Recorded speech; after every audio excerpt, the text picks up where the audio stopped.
Devin Haney says that he still has his O, but does he really? What do we really think about Devin Haney and his fight against Ryan Garcia, how it went? Obviously, it wasn't the outcome that any of us had expected, but they did their little roundtable interview. It was Barboza, Ramirez, Tio, Haney, Ryan Garcia, and Rolly Romero, and these guys had a lot to say. They were all going at each other. Teofimo Lopez and Devin were going at it. Devin was telling Tio that, you know, Kambosos beat his ass, and then Teofimo Lopez responded and said to Devin Haney that you shouldn't be talking about whooping ass because Ryan Garcia whooped yours. And Devin responded with the phrase, I still have my O. And Devin, ultimately, you know, I respect Devin Haney, and I feel like ultimately on paper he does have his O. There's no doubt about that. There's no argument about the fact that it was ruled a no contest by the New York Athletic Commission. And Devin Haney, I feel like the only way we're going to see whether or not Ryan Garcia was really cheating is in a rematch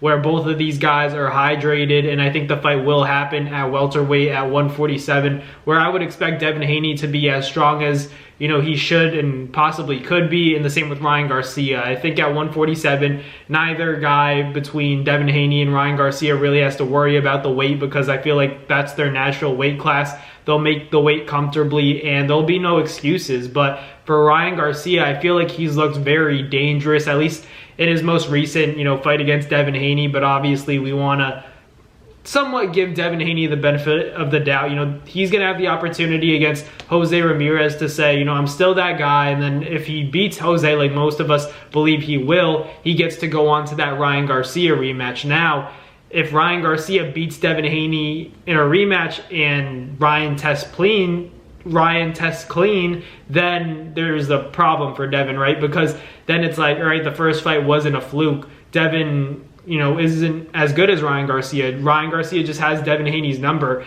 and that's the significance of the rematch. You know, people always like to talk about how Devin Haney is a quitter, blah, blah, blah. He's weak-minded, even though he never quit. And the fact that he's weak-minded, I feel like I don't agree with that either, because he, you know, dropped the lawsuit when Ryan Garcia said he'd take the rematch. So I don't think that's fair. I think Ryan Garcia, obviously testing positive, I'm sure he can empathize with Devin Haney and say that, you know, like, if he found out that Devin Haney had a little bit of PEDs in his system, he would have a similar reaction. Not saying that Ryan Garcia would sue Devin, but still, you know, he wouldn't be happy about it. But I think they're going to be able to settle it, obviously assuming that both guys beat their respective opponents on May 2nd, the mega card in Times Square. So it'll be interesting. Devin Haney, I feel like he's already made it clear. He and his father have said that they're fighting Jose Ramirez because they want to prepare for that left hook from Ryan Garcia. Obviously, Ramirez, it seems like he's on the decline. Maybe he'll have something in store for us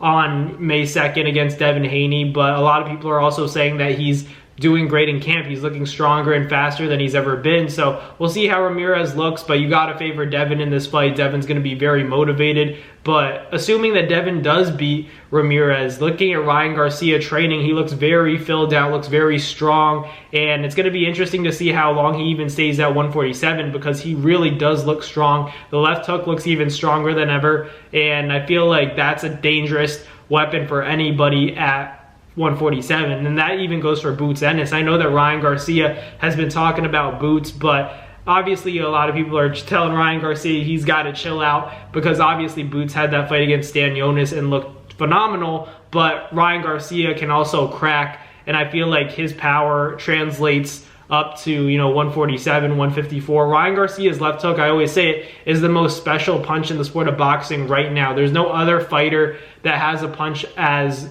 devastating as Ryan's left hook. It's just facts. You know, in the boxing world today, Ryan's left hook is unmatched. So with that being said, I feel like even if he were to move up to 47 and, you know, obviously, you know, 54 in the future and fight a guy like Boots Ennis, I feel like it's not a crazy fight. I feel like that's a potential competitive fight for Ryan Garcia, because with how he's looking, how strong he is, how mentally focused he is, now that he's gotten all the outside of the ring distractions all sorted out, or so it seems, I feel like Ryan Garcia is probably still one of the most dangerous fighters in the sport right now because of that left hook and because he knows how to set it up as well. So we'll see what happens. I personally feel like Devin Haney, obviously on paper, is undefeated, but, you know, I can't forget what I saw on that fight between, you know, Ryan Garcia and Devin the first time. So we'll see what happens. Let me know in the comments down below what you guys think. But thanks for watching.